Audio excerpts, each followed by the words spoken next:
So, practice manager or no practice manager? That is the question. Well, not really, but hey, you know where that came from, right? So, two clients of ours, both in very, very similar situations, have come up with this type of question to our tribe in the last sort of 24 hours alone. And I thought, you know what, it actually sparks a really good question to be able to answer in regards to, should I have a practice manager? Do I need one? And I know there's a lot of different varying opinions. I used to be a massive fan of them, and a lot of the time I would have that in place when I'd help clients with it, help our companies with it, and our clinics and things like that. And then there was a really defining moment several years ago now. And let's just say that the practice manager found herself ripping off the company, way too much control and financial money controls. And hey, I found out, and we had to go through serious and willful misconduct and officially, terminate immediately. And anyway, a whole lot of ridiculous legals were tried to be put in place from her into us, which literally ended up having the judge laugh at her and took care of that pretty quickly. So anyway, let's not get into that. It made me stop and really think at the time about whether you need a practice manager in your business. Some people do, some people don't have them. And to be totally honest, most of the time with what we're doing with clients right now, we're finding out in the industry over the last probably 2 years or so that most people don't, and those people that have had them don't really find the need to have them ongoing. Now, nothing wrong with them. If you do have one, you've got one that's fantastic. We've got a couple of our clients in our tribe that are like, hey, we've got one and this person does this amazing job. And I'm like, awesome, that's fantastic. But I wouldn't put yourself into a position where you're striving to have a practice manager and then having to be held to that title and that management type structure. You don't need it. If you do have someone now and it's working and they're a good fit and it's going great, gangbusters, then awesome, well done, keep working with it.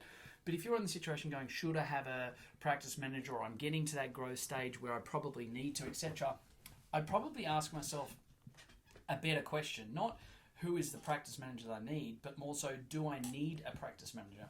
And most of the time when we do this, and like I said, we're going to do this twice with clients of ours, literally at the moment, we start asking a few questions. We start to realize, you know what? We don't need a practice manager.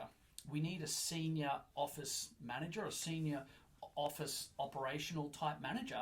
But with what we have with our systems in place, or maybe we've got a VA in place as well, we can actually get away with being a lot more efficient, a lot more effective, with a lot less cost, and we don't have to give someone the practice management title, because here's the thing as well.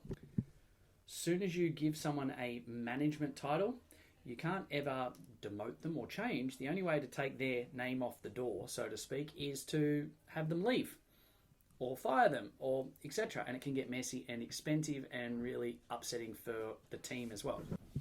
So have a think about this. A lot of people strive towards having a team big enough so that they can step back as a business owner and they have a an operation management type role in place, such as a practice manager.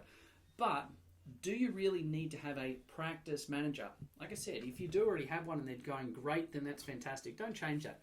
But if you're someone who's striving to do that, to step back yourself as the business owner, I'd actually seriously question whether you need to have a practice manager or whether you just need to lift up one of the senior reception, senior office manager type scenarios, and with the right systems and the right policies in place, the right technology, you as a business owner can be a lot more efficient, a lot more effective, do a lot less in that practice management, operations management role without having to have the expense or potentially have the wrong person in there. And you have more reliance on systems, technology, and people than just on one person. And that's the true form of leverage. People, systems, and technology. When we rely on those three in the right way, it means you don't have to just rely on one as a sole avenue, which is what a lot of the time happens with practice managers in health and medical companies. So anyway, just a little bit of a thought process there from me.